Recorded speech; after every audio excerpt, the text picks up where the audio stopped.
The land is what sustains us. This is home to me. It's a part of us.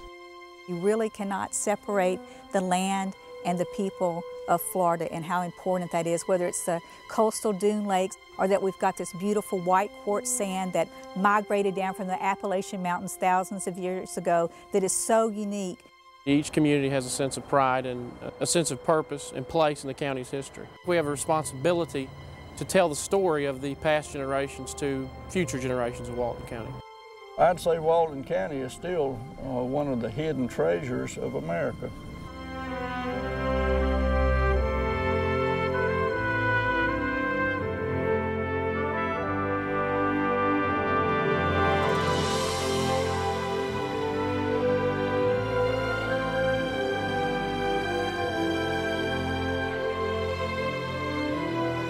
Walton County is named after George Walton, Jr.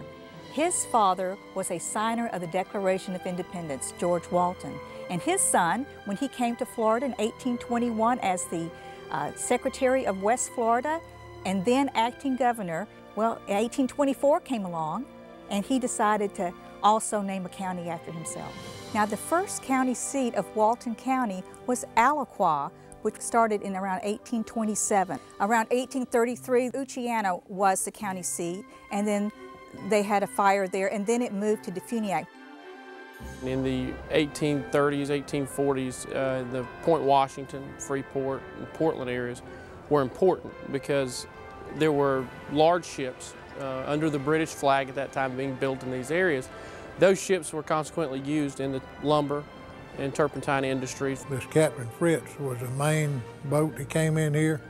It also went up to Ebro, and it's actually sunk above the bridge at Ebro, still there today. Walton County has the highest elevation in Florida, and that's at Britton Hill up near Paxton. The highest point in Florida is actually the lowest high in the United States. The Indian chief for the Uchi Indians, which was the ones that occupied this county, from the beginning met some white folks at a trading post in Pensacola and invited them to this county. Basically, good relationships always existed. Chief Story from here was the last chief that we had living down this area. Now, he actually learned English, spoke it well, named his children English names, and this, I think, is an unusual kind of relationship that Walton County had with its Native American. Well, in the 1860, when we first came in here, that was just a matter of being able to homestead and survive. By the time the Walton County lumber was here, we were doing cypress farming, well, cypress harvesting, and they would cut the trees and one would ride the tree down into the river. In fact, one of my great-great-uncles died that way because it was a hollow tree. But they would band them together and then ride them downriver to the sawmills that were maybe over in Freeport or Pensacola. We were turpentining people. We know the rivers. We were your ferry boat operators, and we've been a part of the growth of this county for generations, 5 generations now. When the turpentining played out, which would have been in the 30s and 40s, we went to a different occupation. We grew corn and transported beverages into Alabama. We made liquor and sent it up to Alabama because that was what we were bootleggers, because we had to trade our industry. But we did it as a community. It was a community industry. All of what we did as a whole of people. In the late 1800s and early 1900s, of course, the steam engine was all we had coming through here, and it had to replenish its boilers every now and then, of course, putting out all that steam. And Mossy Head had access to a lot of water, and we here knew it always was the place that the train would stop. And some people even met the train in Mossy Head. You know, in those days, you could actually mail a letter on the side of the train. I lived 6 miles from town on a farm, and I could lay in my bed and hear the train come through town. I could hear the whistles, I could hear the rumble of the steam engine, I could even hear the shush of the steam as it stopped. Freeport was a big lumber operation over there. Turpentine, naval stores, you know, that's about all there was. They had steamboats that came from Pensacola to Point Washington, and they would load up lumber and take it to Pensacola and ship it out on these big schooners all over the world, that virgin pine timber. If it hadn't have been for the lumber industry, timber industry, and the turpentine industry, there wouldn't have been a Paxton. They wouldn't have been a Florella. They wouldn't have been a Defuniak Springs, I'm sure, because all these different industries, they made employment for people that they didn't normally have, and it kind of fostered a better type of living than what they were used to. My dad, who was born in 1888, and I heard him tell many times about their trips to the coast down to the south part of the county, and it would be a 2-week trip that was done for the process of cooking salt out of the water to supply their salt for the rest of the year. It was a real fun type of thing, the way he told it. The kids looked forward to it, the adults even looked forward to it, because families would gather together, 4 or 5 at the time. They would make the trip down to the south part of our county on horse and wagons, of course, carrying wash pots and various things they were going to use to cook the salt down. And so these were hard things, and today to say we have to cook our salt out of the water, it sounds like such a hard job, and yet when he told it to me, it was a lot of fun for everybody. Oh, we went to the beach. We went as a family. The family would have lunch, spend the day down there, swim in the water. Really, some of my kids learned how to swim in the Gulf. That's the water they learned how to swim in. I was on the beach every summer, I know that. My grandfather was a very visionary man. He was W.H. Butler. He moved from New York State to South Dakota and was wheat farming up there, and he got tired of the cold. In 1907, he came to Defuniak Springs on an excursion train from Chicago that was coming to the Chautauqua and Defuniak. He intended to go to Pensacola, and he got to Defuniak and got off the train there and thought it was a great place, and wound up buying a farm there right where I-10 and 331 cross.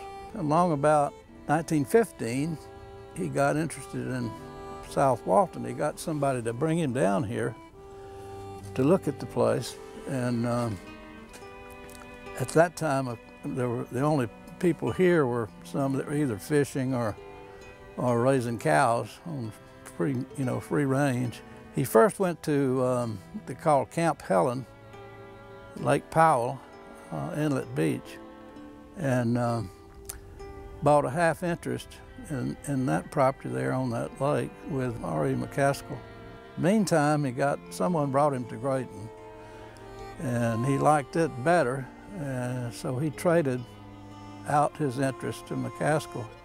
Grayton was laid out as a beach community in 1890. It was laid out somewhat like a New England village, rather than just a strip like a lot of the communities were. When he bought the land or traded for it, there were only 4 or 5 lots had been sold out of it. He started trying to figure out how to sell the lots, and he eventually wound up building a big old frame hotel and trying to get people to vacation here. Really nothing much happened until they opened the Choctawhatchee Bay Bridge in 1939, and they paved the road from Panama City to Destin about 1935, and they paved the road in Grayton in 1938, so things started happening a little bit. My dad was a school teacher and principal. When my grandfather died, he inherited the property, and then that's when he started trying to sell lots. And I can remember when he was trying to sell lots for $50, and he sold one on the lake over here, traded it out in candy. He built that store, and the guy that was furnishing the candy traded out $50 worth of candy and bought that lot. My mother's name is Gladys Milton, who practiced as a midwife in this area for some 40 years, from 1959 to her death in 1999. I was born at home during the days when doctors were coming to your house to deliver babies there. And of course, that was during the days of segregation. That was one of the reasons why the doctor had to come, for one thing, and one of the reasons why they later recruited my mother to become one of the midwives. At the time that she was asked, they needed midwives. It was still during the days of segregation. Black women didn't have the luxury, I guess, of having somebody to take care of them. And so she went on to be trained and was eventually trained just so that she could take care primarily of black women. But by this being a small area, she took care of just about all the people, because there again, there was not the access to hospitals and doctors the way that we have them now. So it wasn't just black babies, it was white babies too. My mother realized the importance of people getting good quality care. And she realized the importance of the event that she was doing in the fact that people would remember that instant for a lifetime. So she always made it a point to try to make it special. DeFuniak has and owes its origin to a concept called the Chautauqua, because prior to that, DeFuniak really didn't exist. Because the railroad didn't come through this section of Florida until about 1884.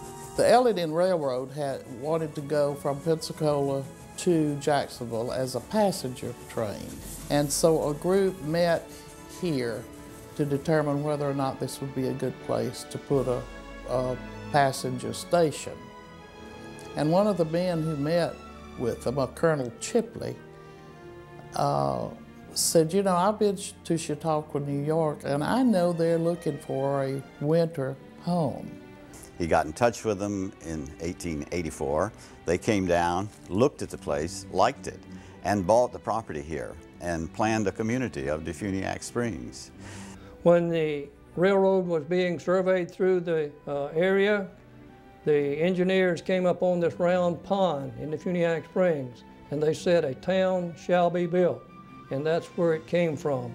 They built the homes around the circle, and DeFuniak Springs was actually incorporated in 1901. Just like so many people now that want to come and visit Florida, it's not only beautiful, but it's warm in the winter for all those northern visitors. So they would come here and not only enjoy the warmth, but they would also use that as an education opportunity. They had 4 pillars: religion, education, art, and recreation.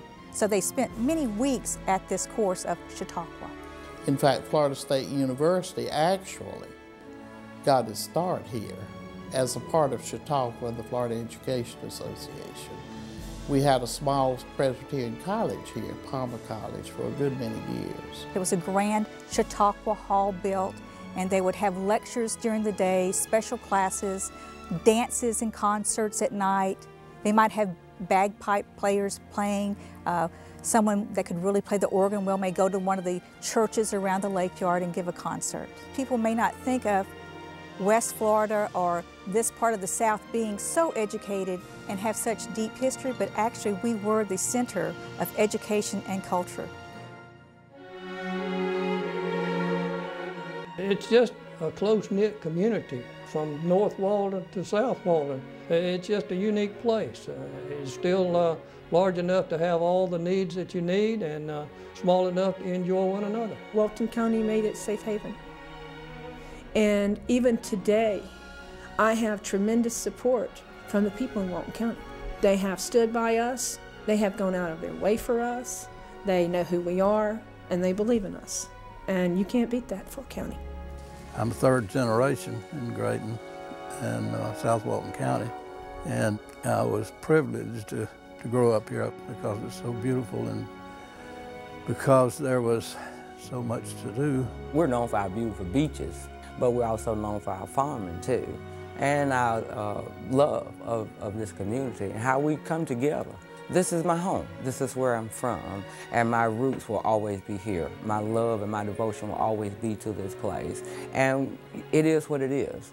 Different places have different things that are unique about them, and Walton County is certainly unique. Walton County is a very special place. It's been important to focus and highlight those historic achievements of our forefathers and people in this county that have worked hard, and I think we have a responsibility to tell the story of the past generations to future generations of Walton County.